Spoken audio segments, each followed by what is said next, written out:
From time to time in this podcast, I try to narrate a story for you. A short story, in fact. And that's what I've got for you today. The short story is called The Lottery Ticket, and it was written by Anton Chekhov. I don't think he needs any introduction. He was one of the great Russian masters of short story. And surely you would have read or heard about his works. And if you haven't, then also no problem. You are going to listen to one of his stories, which, as I said, is called The Lottery Ticket. So, here we go. Ivan Dmitritch, a middle-class man who lived with his family on an income of 1,200 a year and was very well satisfied with his lot, sat down on the sofa after supper and began reading the newspaper. "I forgot to look at the newspaper today," his wife said to him as she cleared the table. "Look and see whether the list of drawings is there." "Yes, it is," said Ivan. "But hasn't your ticket lapsed?" "No, I took the interest on Tuesday." "What is the number?" "Series 9499, number 26. All right, we will look 9499 and 26. Ivan Dmitritch had no faith in lottery luck and would not, as a rule, have consented to look at the lists of winning numbers. But now, as he had nothing else to do and as the newspaper was before his eyes, he passed his finger downwards along the column of numbers. And immediately, as though in mockery of his skepticism, no further than the second line from the top, his eye was caught by the figure 9499. Unable to believe his eyes, he hurriedly dropped the paper on his knees. Without looking to see the number of the ticket, and just as though someone had given a douche of cold water, he felt an agreeable chill in the pit of the stomach, tingling and terrible and sweet. "Masha, 9499 is there," he said in a hollow voice. His wife looked at his astonished and panic-stricken face and realized that he was not joking. 9499? She asked, turning pale and dropping the folded tablecloth on the table. Yes, it really is there. And the number of the ticket? Oh yes, there's the number of the ticket too. But stay, wait, no, I say, anyway, the number of our series is there. Anyway, you understand." Looking at his wife, Ivan Dmitritch gave a broad, senseless smile, like a baby when a bright object is shown it. His wife smiled too. It was as pleasant to her as to him that he only mentioned the series and did not try to find out the number of the winning ticket. To torment and tantalize oneself with hopes of possible fortune is so sweet, so thrilling. "It is our series," said Ivan after a long silence. "So there is a probability that we have won. It's only a probability, but there it is." "Well, now look." "Wait a little. We have plenty of time to be disappointed. It's on the second line from the top. So the prize is 75,000. That's not money, but power, capital. And in a minute I shall look at the list, and there 26. I say, what if we really have won?" The husband and wife began laughing and staring at one another in silence. The possibility of winning bewildered them. They could not have said, could not have dreamed what they both needed that 75,000 for, what they would buy, where they would go. They thought only of the figures 9499 and 75,000 and pictured them in their imagination, while somehow they could not think of the happiness itself which was so possible. Ivan Dmitritch, holding the paper in his hand, walked several times from corner to corner, and only when he had recovered from the first impression began dreaming a little. And if we have won, he said, why, it will be a new life. It will be a transformation. The ticket is yours. But if it were mine, I should, first of all, of course, spend 25,000 on real property in the shape of an estate, 10,000 on immediate expenses, new furnishing, traveling, paying debts, and so on. The other 40,000 I would put in the bank and get interest on it. Yes, an estate, that would be nice, said his wife, sitting down and dropping her hands in her lap. Somewhere in the Tula or Oriol provinces. In the first place, we shouldn't need a summer villa, and besides, it would always bring in an income. And pictures came crowding on his imagination, each more gracious and poetical than the last. And in all these pictures, he saw himself well-fed, serene, healthy, felt warm, even hot.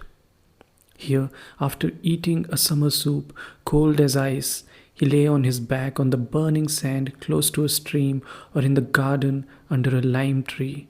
It is hot. His little boy and girl are crawling about near him, digging in the sand or catching ladybirds in the grass. He dozes sweetly, thinking of nothing, and feeling all over that he need not go to the office today, tomorrow, or the day after. Or, tired of lying still, he goes to the hayfield or to the forest for mushrooms, or watches the peasants catching fish with the net.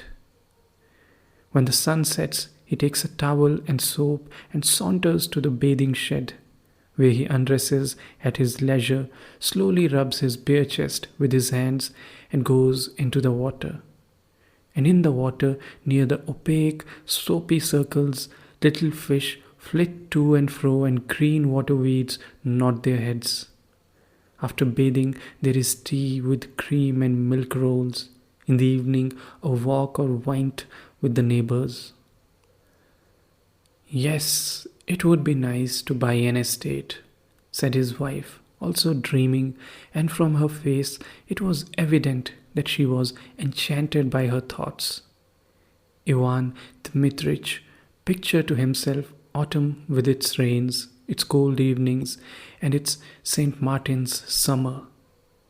At that season, he would have to take longer walks about the garden and beside the river, so as to get thoroughly chilled, and then drink a big glass of vodka and eat salted mushroom or a soused cucumber and then drink another. The children would come running from the kitchen garden, bringing a carrot and a radish smelling of fresh earth. And then he would lie stretched full length on the sofa, and in leisurely fashion turn over the pages of some illustrated magazine, or covering his face with it and unbuttoning his waistcoat, give himself up to slumber. The St. Martin's summer is followed by cloudy, gloomy weather. It rains day and night. The bare trees weep. The wind is damp and cold. The dogs, the horses, the fowls, all are wet, depressed, downcast. There is nowhere to walk. One cannot go out for days together. One has to pace up and down the room, looking despondently at the grey window. It is dreary. Ivan stopped and looked at his wife. "I should go abroad, Masha," he said. And he began thinking how nice it would be in late autumn to go abroad somewhere to the south of France, to Italy, to India. "I should certainly go abroad too," his wife said. "But look at the number of the ticket." Wait. He walked about the room and went on thinking. It occurred to him, what if his wife really did go abroad? It is pleasant to travel alone or in the society of light, careless women who live in the present, and not such as think and talk all the journey about nothing but their children, sigh and tremble with dismay over every farthing. Ivan Dmitritch imagined his wife in the train with a multitude of parcels, baskets, and bags. She would be sighing over something, complaining that the train made her headache, that she had spent so much money. At the stations, she would continually be having to run for boiling water, bread, and butter. She wouldn't have dinner because of its being too dear. She would begrudge me every farthing, he thought with a glance at his wife. The lottery ticket is hers, not mine. Besides, what is the use of her going abroad? What does she want there? She would shut herself up in the hotel and not let me out of her sight. I know that. And for the first time in his life, his mind dwelt on the fact that his wife had grown elderly and plain, and that she was saturated through and through with the smell of cooking while she was still young, fresh, and healthy, and might well have got married again. Of course, that is all silly nonsense, he thought. But why should she go abroad? What would she make of it, in fact? And yet she would go, of course, I can fancy. In reality, it is all one to her, whether it is Naples or Klin. She would only be in my way. I should be dependent on her. I can fancy how, like a regular woman, she will lock the money up as soon as she gets it. She will look after her relations and grudge me every farthing. Ivan Dmitritch thought of her relations. All those wretched brothers and sisters and aunts and uncles would come crawling about as soon as they heard of the winning ticket, would begin whining like beggars and fawning upon them with oily, hypocritical smiles. Wretched and detestable people. If they were given anything, they would ask for more, while if they refused, they would swear at them, slander them, and wish them every kind of misfortune. Ivan Dmitritch remembered his own relations and their faces, at which he had looked impartially in the past, struck him now as repulsive and hateful. They are such reptiles, he thought. And his wife's face too struck him as repulsive and hateful. Anger surged up in his heart against her. And he thought, she knows nothing about money, and so she's stingy.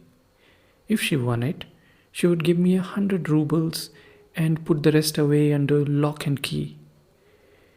And he looked at his wife, not with a smile now, but with hatred. She glanced at him too, and also with hatred and anger. She had her own daydreams, her own plans, her own reflections.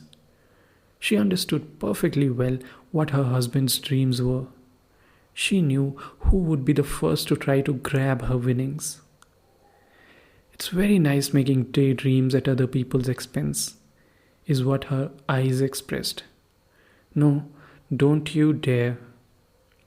Her husband understood her look.